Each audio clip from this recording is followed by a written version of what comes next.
Hello, I'm Charlotte, and I'm going to read you a story. My story is Mr. Happy at Sports Day. Have you ever been to Nonsense Land? In Nonsense Land, the grass is blue and the trees are red, and all the cars have square wheels. Why? Easy, so they don't roll away when you are parked on a hill.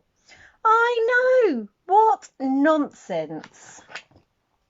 And in Nonsense Land, they hold a sports day every summer. Nothing silly about that, I hear you say. Well, you'll just have to wait and see.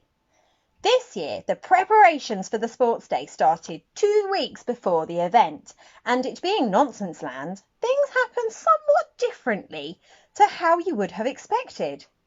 Little Miss Scatterbrain got the sports field ready.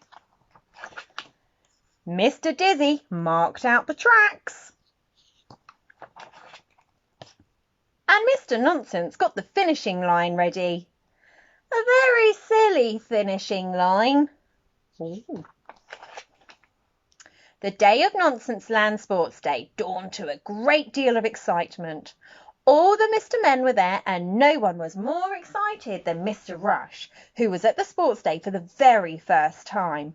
He couldn't wait for the last event of the day, the 100-metre sprint. But for the first time in his life, he did have to wait. There were lots of other events to watch first. However, as each one came and went, Mr. Rush became more and more confused. The high jump became the low jump and was won by Mr. Small. And the long jump was the short jump, won by Little Miss Tiny. Throwing the hammer became throwing the jelly, won by Mr. Strong, whose jelly went a bit further than it intended to. Little Miss Naughty was leading all the way in the sack race, but Mr. Nosy won by his nose. For the swimming gala, Mr. Silly had filled the swimming pool with custard.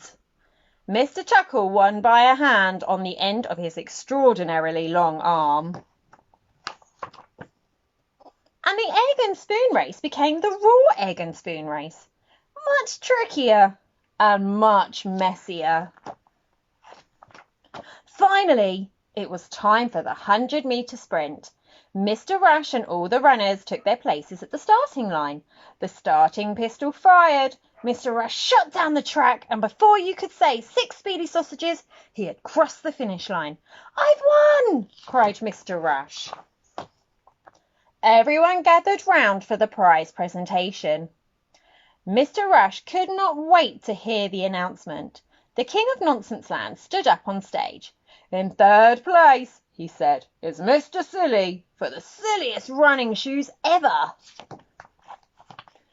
In second place," he continued, "is Little Miss Dotty for the silliest running outfit. And in first place, by far the silliest 100-metre sprint, is Mr. Slow." But Mr. Slow didn't even run. "Look, he hasn't finished yet," cried Mr. Rush, who could not believe what he just heard. "Exactly," said the King. "He walked. What could be sillier than entering a running race and then not running? And here he comes now." Poor Mr. Rush hadn't realised that the event was called the silliest 100-metre sprint. But that's nonsense," said Mr. Rush.